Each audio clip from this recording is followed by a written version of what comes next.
भांड्यांचा आवाज नव्हता.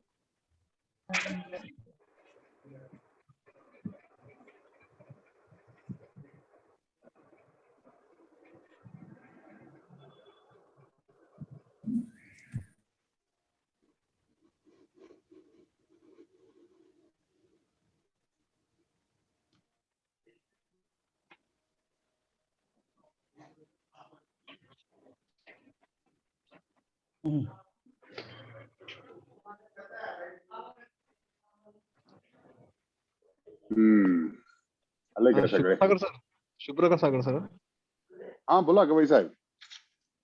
हा मी जरा हे झालो होतो, डिस्कनेक्ट झालो होतो. नाही आला तुमचा प्रश्न आला. हा आणि आपलं हे पहिलं सेशन संपलं आणि परत रिजॉईन आपल्या सगळ्यांना व्हावं लागलं. तर तुम्ही एकदमच कन्क्लुजन वरती आलेला आहात. अनुभव सांगतो तुम्हाला. अनुभव बरोबर आहे, पण सर्वप्रथम आपण ते जाणून घेऊ की भिक्खू बद्दल बाबासाहेबांनी, तथागत गौतम बुद्धांनी काय सांगितलेलं आहे. त्याच्यानंतर तुम्हाला प्रश्न विचारण्याची आवश्यकताच राहणार नाही आहे. मग नंतर फक्त तुम्हाला पाहायचंय समाजामध्ये, अरे यार ये इस तरह से है क्या, नहीं है तो क्या है फिर, है की नाही. तर हे आपण जाणून घेऊ अगोदर. नंतर उत्तर तुम्ही शोधणार आहात. ओके. माझे वडील सुद्धा पोलीस मध्येच होते आणि त्यांच्याबद्दलचे अनुभव हे मी नंतर कधीतरी शेअर करेल जरूर मी. ओके, तर आता coming back to our topic. तर भिक्खूची ही मानसिक अवस्था म्हणजे कोणत्याच गोष्टी त्याला अपेक्षित नाही आहेत, ज्या एखाद्या सर्वसाधारण उपासक उपासिकाला गृहस्थी जीवन जगताना आवश्यक लागतात. बाबासाहेब इथे असं देखील म्हणतात की भिक्खू कोणती प्रॉपर्टी सुद्धा अशी ती गोळा करू शकत नाही. म्हणजे विहार म्हटलं तरी विहार या प्रॉपर्टीवरती तो मालकी सांगू शकत नाही. इथे बाबासाहेबांनी लिहिलेलं आहे, they also relate to the acceptance of gold and silver, engagement of a monk in buying and selling, and appropriation of property given to the sangha to himself. म्हणजे भिक्खूने विहारात राहिलं पाहिजे. जर विहार नसेल किंवा विहारात राहण्यासाठी तशी सोय नसेल तर bhikkhu must live under the tree, म्हणजे झाडाखाली तो राहू शकतो, राहिलं पाहिजे भिक्खूने. आणि ते पण असं नाही की एका विहारामध्ये कायमचं वास्तव्य करून आहे. भिक्खू हे सातत्याने फिरत असले पाहिजे. तर ह्या ज्या आता हे कशासाठी आहे, हे सातत्याने फिरत राहणं, या 4 गोष्टींशिवाय कोणतीच गोष्ट बाबा जवळ न ठेवणं. कारण समाजासमोर ते उदाहरण की बाबा हा माणूस किती निस्वार्थी आहे, या सगळ्या गोष्टी नसताना सुद्धा हा माणूस जगू शकतो. आणि जगू शकतो म्हणजे कसं की बाबा सुखी म्हणून जगू शकतो. त्यांनी सगळे आसव सुद्धा नष्ट केलेली आहेत. तर हे उदाहरण लोकांच्या समोर ठेवावं, राहावं की बाबा आपण जगत असताना सगळ्या गोष्टी मिळवण्याचाच प्रयत्न करत असतो स्वतःसाठी, पण या गोष्टी नसताना सुद्धा माणूस सुखी राहू शकतो. याचं मूर्तिमंत चालतं बोलतं उदाहरण लोकांच्या समोर राहावं म्हणून तो भिक्खू निर्माण करण्यात आलेला होता. आता समजा एखादा उपासक जर असेल, भले तो गृहस्थी जीवन जगत असेल, चांगला व्यवसायामध्ये असेल, नोकरीमध्ये असेल, पण कशाबद्दलही त्याची आसक्ती ही बऱ्यापैकी कमी झाली असेल किंवा त्या भिक्खू सारखी झाली असेल आसक्ती, तो फक्त त्या सांसारिक जीवनाचा भाग म्हणून त्या सगळ्या क्रिया पार पाडत असेल, पण त्याच्याबद्दलची अटॅचमेंट, आसक्ती त्याला नसेल, तर तो सुद्धा भिक्खूच म्हणता येईल त्याला सुद्धा. बरोबर आहे का नाही? पण लोकांना जर विश्वास जर द्यायचा असेल तर सर्वसामान्य माणूस विश्वास ठेवेल का? अरे तो तर कार मधून फिरतोय, तो तर एवढ्या मोठ्या पगाराची नोकरी करतोय, पण कसं असं कसं म्हणता येईल की त्याला आसक्ती नाहीये त्या बाबतीमध्ये? असा एक सर्वसाधारण माणूस म्हणू शकेल आहे की नाही? तो चांगले कपडे घालतो, पण तसा त्याला पटवून द्यावा लागेल विश्वास तसा. पण भिक्खू बद्दल तसं आपल्याला सांगता येणार नाही, कारण भिक्खू समोर पटकन उदाहरण डोळ्यासमोर राहू शकतो की बाबा नाही, ह्याला कसल्याच गोष्टीची आसक्ती नाही. म्हणून म्हणून धम्मामध्ये भिक्खू संघाचं ते स्थान निर्माण करण्यात आलेलं आहे. ओके. तर अशी असा तो व्यक्ती. आता या भिक्खूंबद्दल म्हणजे हा भिक्खू निर्माण कसा होतो, तर याची प्रक्रिया बाबासाहेबांनी इथे सांगितलेली आहे. मला वाटतं ही प्रक्रिया तुम्हाला माहिती असेल. समाजामध्ये असं पाहिलं जातं की पिवळं वस्त्र धारण केलेला, चिवर धारण केलेला कोणताही व्यक्ती त्याला आपण सगळेजण भिक्खूच म्हणून संबोधतो. बरोबर आहे ना? कोणी दुसऱ्या नावाने संबोधताना कधी पाहिलंय का? दिसला चिवर धारली की वंदामी बनते, असंच आपण म्हणतो. जी दिसला कोणी चिवरधारी दिसला तरी आपण वंदामी बनते, भिक्खू, या भिक्खू बसा, जी असंच उल्लेख करतो सुनंदाजी, है ना? जी हाँ जी हाँ, वैसे ही बोलते हैं क्या सब। वो उनके क्या वो सही है, सही हो सकता है वैसा उल्लेख? नहीं, उनके चीवर का सम्मान करते हैं इसलिए वंदामी भंते जी बोल लेते हैं। अच्छा, ओके। नहीं नहीं, उनको उनको भिक्खू उनको भिक्खू भिक्खू कहना जी उनको भिक्खू कहना उचित हो सकता है क्या, या दूसरा भी शब्द उनके लिए हो सकता है? अब कभी परंपरागत अगोदर ते परंपरागत परिस्थितीमध्ये सामने असतात सर. यस दयानंद जी, बरोबर। सुनंदा जी, आप जी सभी को बताना चाहता हूँ, जी भिक्खू होने की प्रक्रिया में सबसे पहले होते हैं श्रामणेर। रामनेर जी हाँ श्रामणेर, जी जी हाँ। फिर तो उनकी गवई साहब को पता होगा, उनके यहाँ पे एक पुलिस कॉलोनी में एक विहार था, बनते जी जीवन धम्मो। चलिए, उनका तो मतलब निधन हो गया अभी थोड़े दिन पहले, एक कुछ मास पहले। तो मैं उनको पूछता था कि अरे आप भिक्खू है क्या, तो नहीं बोलते, मैं श्रामणेर हूँ, जी ऐसा वो तो बताते थे। और वो पूना के कोर्ट में, डिस्ट्रिक्ट कोर्ट में, वो वहां जी पे उनका वकीली का व्यवसाय भी करते थे, लॉयर थे वो। जी वकीली का व्यवसाय करते थे, लोगों से फीस भी लेते थे, खाना वाना बनाते थे बिहार में, नहीं कि जी नहीं? जी हाँ, तो उनको पूछा कि अरे आप भिक्खू है क्या, तो बोलते नहीं, मैं तो श्रामणेर हूँ, इसीलिए मैं फ्री हूँ ये सब करने के लिए, बाजार से मैं सामान भी ओके, लेके आ चिवर सकता पहन के। हूँ। हाँ, चिवर पहन के वो वकीली करते थे, अच्छा ओके जी है कि नहीं? हाँ, तो ऐसे बहुत से लोग आपको दिखाई देंगे कि जो चिवर तो परिधान करते हैं, लेकिन ये बाकी सब प्रक्रिया भी उनकी चलती रहती है सांसारिक जीवन की। जी हाँ तो ये समझने के लिए सबसे पहले आप श्रामणेर क्या है ये समझ लीजिए। श्रामणेर व्यक्ति परिव्रजा नहीं लिया होता। होता परिव्रजा, हाँ, परिव्रजा मतलब गृह त्याग उसने नहीं नहीं किया होता श्रामण। तो श्रामणेर कब बनता है? जब उसे धम्म सीखना होता है।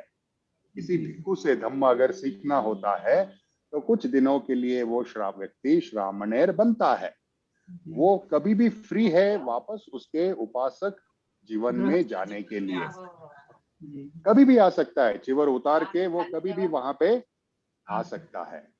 उसके ऊपर कुछ रेस्ट्रिक्शंस नहीं है कि भाई एक बार चिवर परिधान किया तो खत्म, आप भिक्खू बन गए, ऐसा नहीं है वो, ठीक है? तो ये श्रामणेर होते हैं। तो फिर भिक्खू बनने के लिए गवई साहेब जरा आवाज म्यूट करा तुमचा, एक घरातून आवाज येतोय आतून। हाँ हाँ ठीक है। म्यूट, स्क्रीन वरती म्यूट करा, स्क्रीन वरती।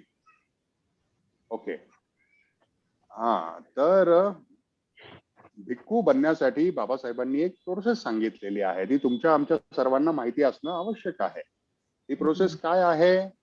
सपोज अगर आपको भिक्खू बनना है किसी को, तो हम क्या करेंगे? दयानंद जी, आपको पता होगा। सपोज आपको, मेरे को, Yes, हम sir. दोनों को भिक्खू बनना है। चलिए मान Yes, sir. चलिए, क्या करेंगे हम दोनों?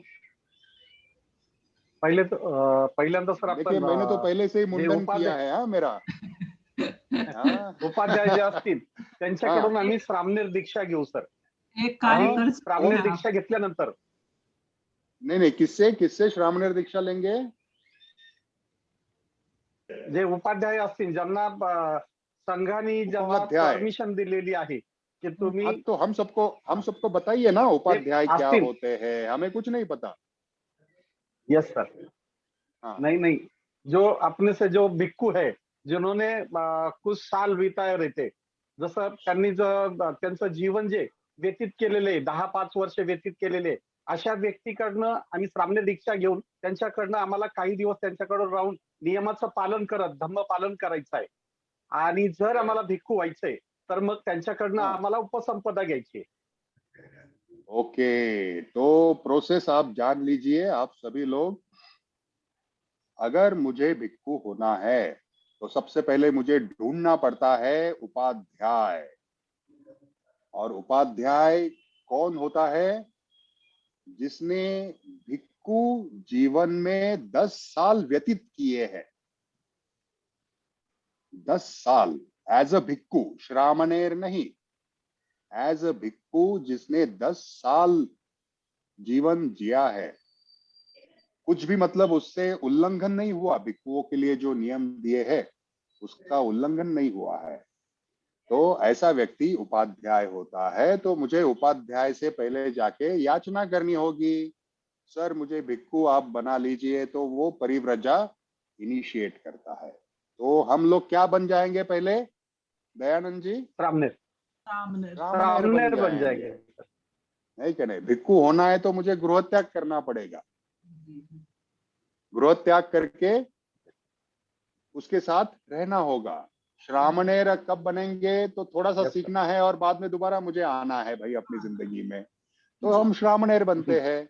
लेकिन मुझे भिक्खू बनना है तो वो बोलेगा चल भाई गृह त्याग कर ले, आजा मेरे साथ, सिखाता हूं तुम्हें धम्म। तो फिर गृह त्याग करके मुझे उसके साथ रहना पड़ेगा। जो धम्म उसने सीखा है वो धम्म वो मुझे सिखाएगा, पढ़ाएगा। और वो पढ़ाने के बाद जब उसे यकीन हो जाएगा कि भाई हाँ भाई अभी तू तैयार है, तो उसके बाद वो मुझे कहाँ लेकर जाएगा? संघ के सामने, भिक्खू संघ के सामने। वो भिक्खू संघ के सामने लेकर जाएगा और फिर संघ मुझे सवाल पूछेंगे, मेरी एग्जामिनेशन लेंगे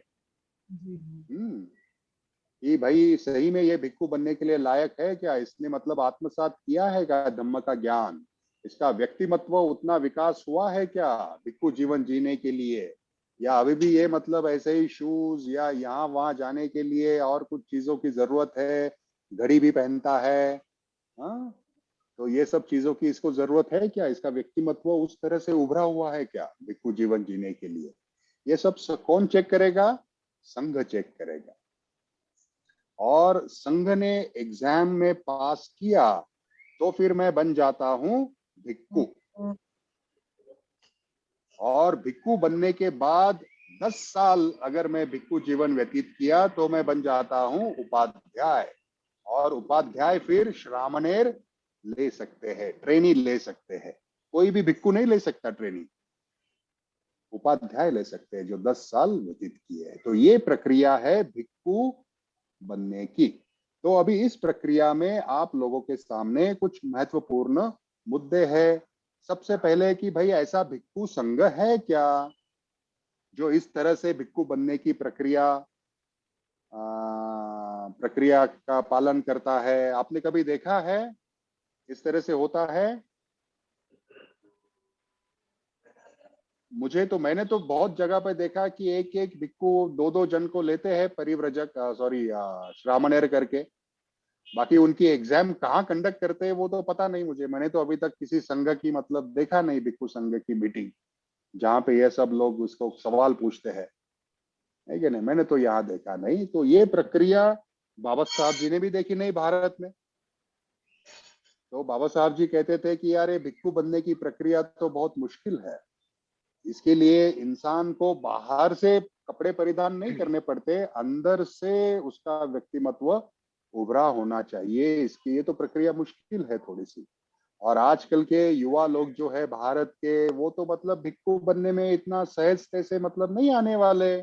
तो फिर हम क्या कर सकते हैं? लोगों के सामने धम्म तो रखना है, तो हम क्या कर सकते हैं? तो बाबा साहब जी ने क्या सोचा, चलो उपासक उपासिकाओं में से प्रचारक निर्माण करेंगे। निर्माण वैसा तो भिक्षु संघ अभी नहीं दिखाई देता मुझे, निर्माण होने के लिए टाइम लगेगा।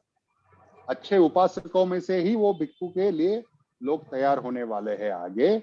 लेकिन उपासकों के लिए मार्गदर्शन कर सके ऐसे कौन लोग हो सकते हैं? क्लोज उपासक उपासिका ही हो सकते हैं, नहीं करना।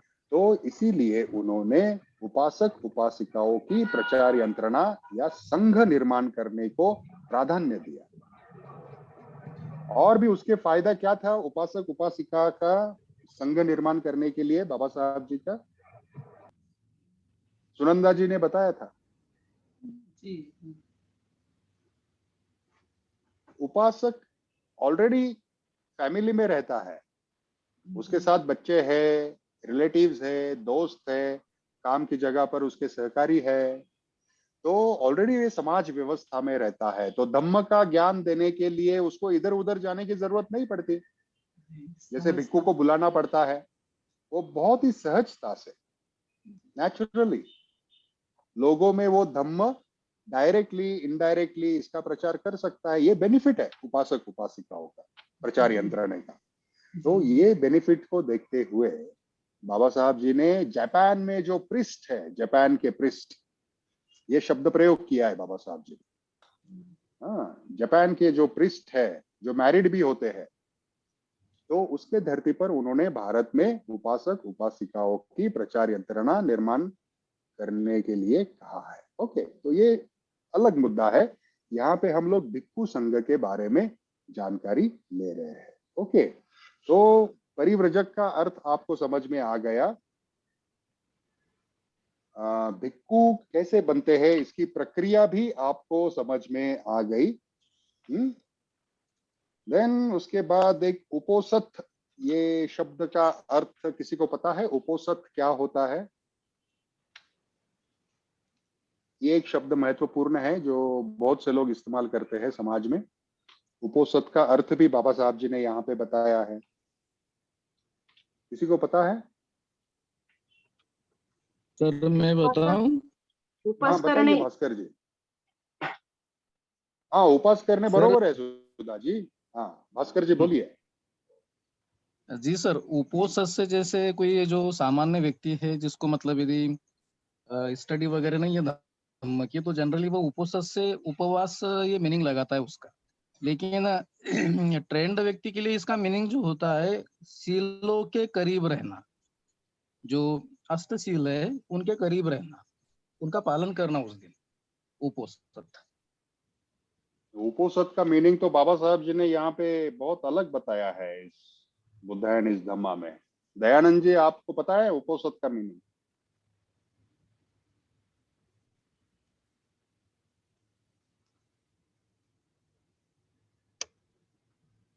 इसका बैटरी लो मेरा।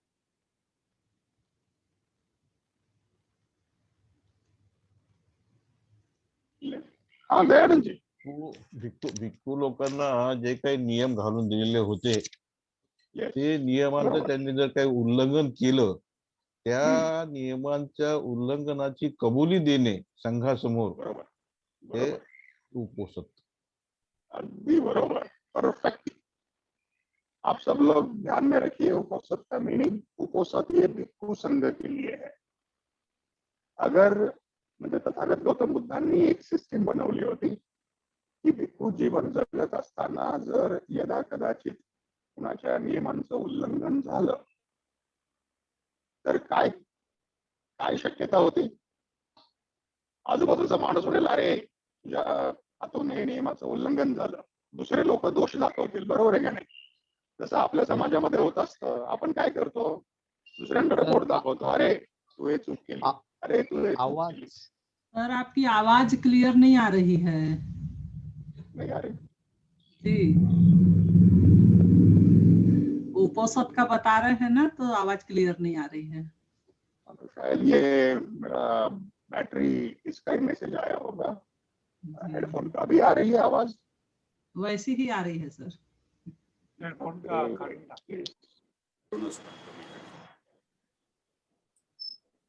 अभी आ रही है आवाज? जी हाँ, आवाज एकदम अच्छी आ रही है सर। आपकी तो आवाज नहीं आ रही है।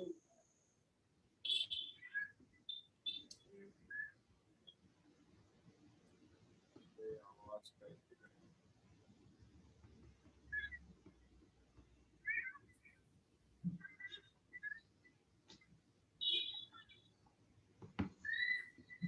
ओके, आवाज आ रही है अभी?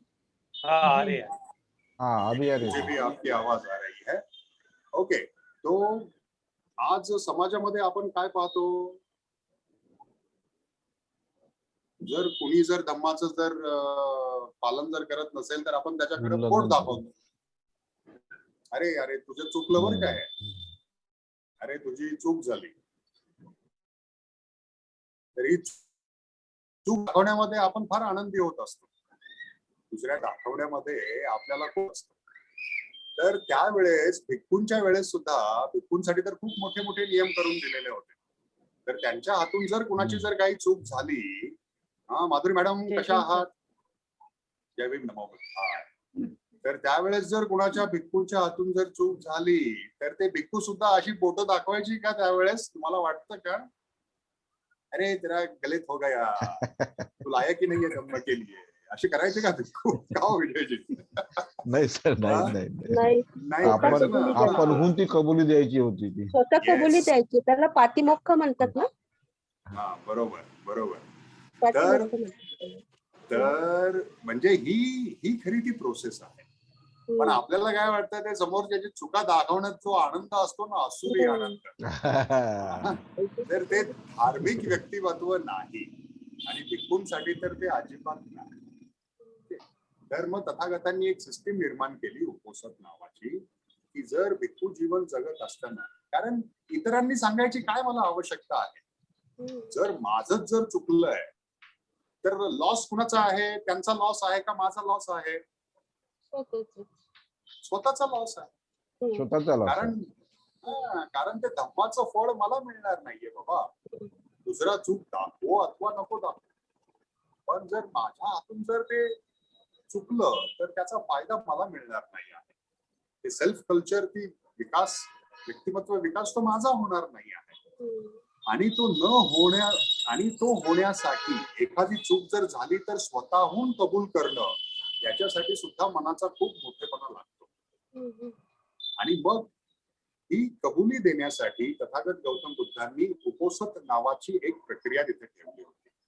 ही उपोषदामध्ये तो भिक्खू संघ तिथं जमायचा आणि त्या मीटिंग मध्ये प्रत्येक जण त्या 10 शिलांचा, तो जो सिनियर भिक्खू आहे त्या 10 शिलांचं एक एक करून तिथं उच्चारण करायचं की बाबा हे शील, आणि मग तो विचारायचा की याचं उल्लंघन कुणाकडून झालेलं आहे का? जर झालेलं असेल तर सांगा, जर सगळे शांत असतील तर बाबा झालेलं नाही असं मी समजतो, आणि मग तो पुढचं शील विचारायचं. आणि जर एखाद्याला वाटलं असेल की नाही बाबा माझं हे शिलाचं उल्लंघन झालेलं आहे, तर कबुली द्यायचं.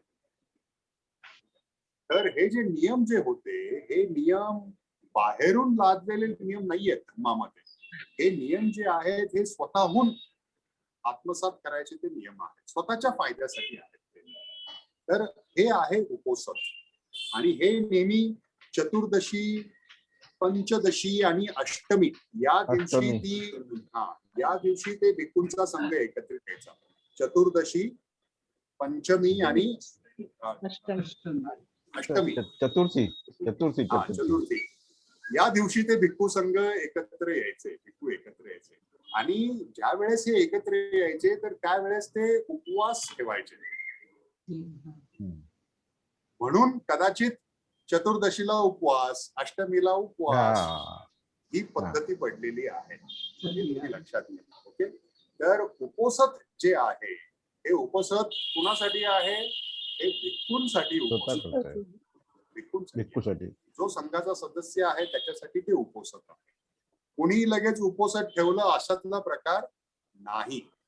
हे त्या भिक्खू संघाचाही भिक्खूसाठी ते उपोसत आहे. ओके. तर हे आहे उपोसथाचा अर्थ, जो तुम्हाला एक माहिती पाहिजे. त्याच्यानंतर सर, बाबासाहेबांनी excuse me. बुद्धाचं हा हा आजकाल असं पाहतो की काही लोक जे त्यांनी काय विपश्यना केलेली आहे आणि काय म्हणे आम्ही त्या विपस्सी आहोत म्हणून ते सुद्धा असं काहीतरी उपोसतच्या नावाखाली उपवास करतात आणि त्यालाच ते उपोसत म्हणतात. नाही, मग त्यांना उपोसथाचा अर्थ डॉक्टर बाबासाहेब आंबेडकरांनी जो सांगितलेला आहे तो त्यांना कृपया सांगावा. Yes sir. नाही का नाही, आणि व्यवस्थित सांगावा प्रेमाने. Yes sir. Yes sir. Yes sir. Okay. इथं अजून एक महत्वाचं वाक्य बाबासाहेबांचं भिक्खूंबद्दल मी तुम्हाला वाचून दाखवतो. सर हाँ भास्कर सर जी. एक प्रश्न बन रहा है मेरे मन में. हाँ सर आजकल बहुत सारे कैलेंडर में भी लिखा आता है जो हाँ. शुक्ल पक्ष में होती है, शुक्ल पक्ष होता है, पूर्णिमा होती है, अमावस होती है, तो उसमें नीचे उपोसत लिखा आता है सर. और एक बात और पढ़ने में आई सर कि जो व्यक्ति अपने जीवन में अष्टशील का पालन करता है जिंदगी भर और सफेद वस्त्रों पर ही रहता है उसको अनागारिक भी कहते हैं, ऐसा भी कुछ पढ़ने में आया सर. राइट. तो ये ये उपोसत जो थेरवाद. है सर, यदि ये उपोसत यदि सर हम इसको भिक्खू से रिलेटेड यदि माने तो उपासक से रिलेटेड जो उपोसत होगा सर, तो क्या दो उपोसत हो सकते हैं कि केवल भिक्खू से रिलेटेड ही उपोसत होगा? देखिए, संघ चैप्टर में बाबा साहब जी ने भिक्खू से संबंधित उपोसत बताया है. उपासकों के लिए उपोसत के बारे में बाबा साहब जी ने कहीं पर भी यहाँ पे उल्लेख नहीं किया है.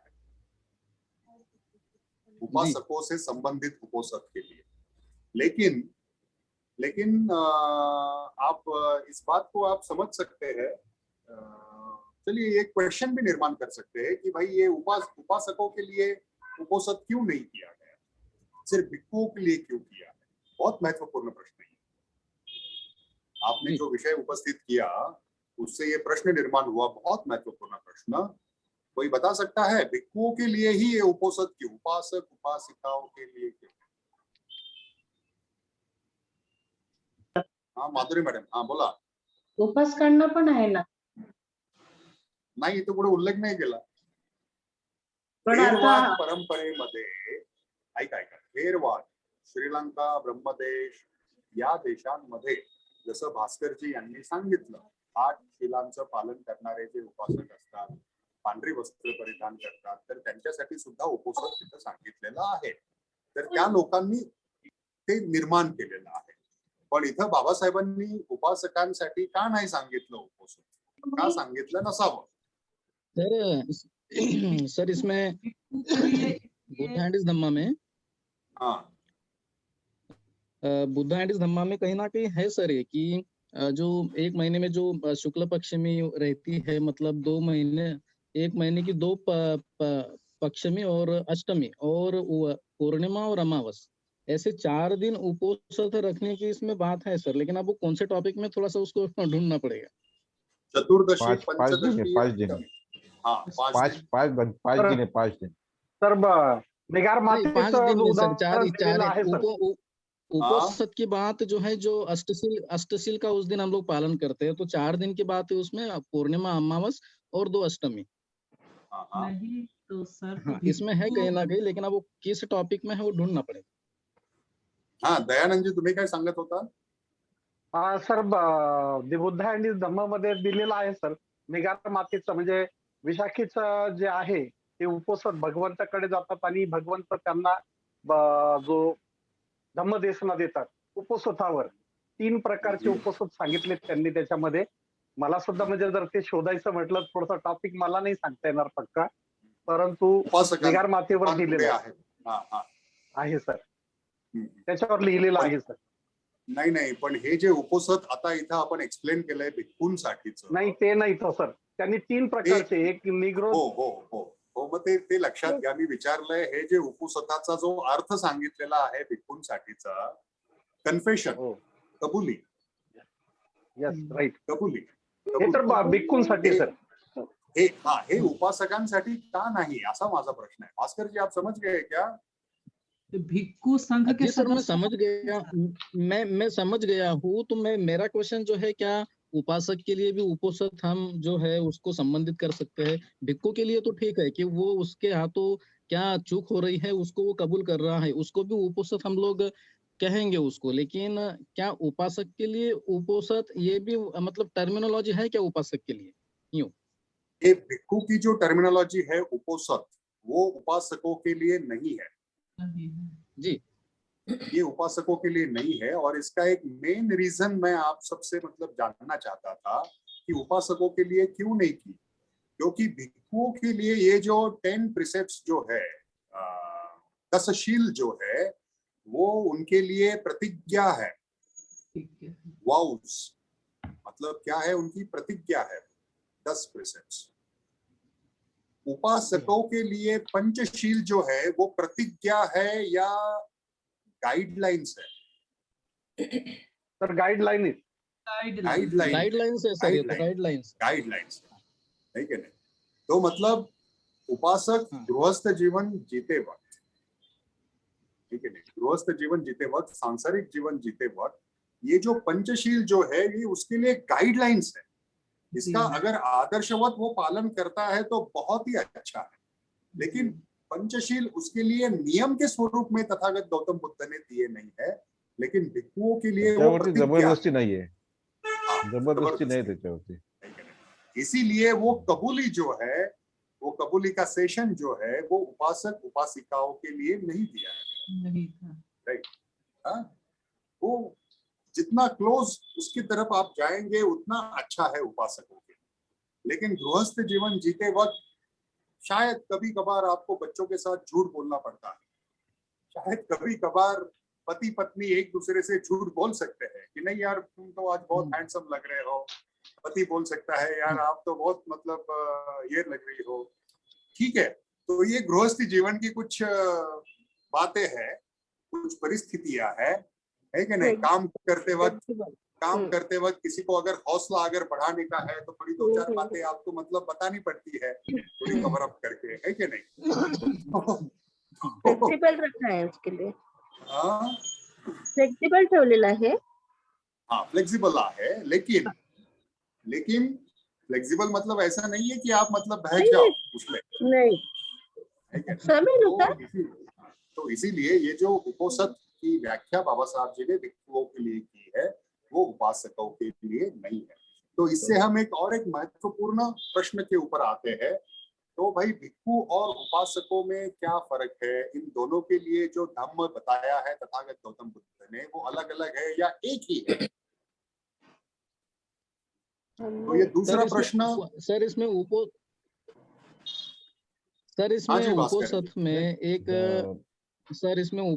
और चीज इंक्लूड होना चाहिए कि अष्टशील जो है, मतलब बहुत सारे भिक्खु लोग भी सिखाते हैं, कैलेंडर में भी लिखा होता है कि उस दिन जो है पूर्णिमा के दिन अष्टशील का पालन करना चाहिए, उसको उपोसत कहा जाता है. तो कहीं ना कहीं अष्टशील भी तो होना चाहिए ना सर, इससे रिलेटेड, उपोसत से रिलेटेड.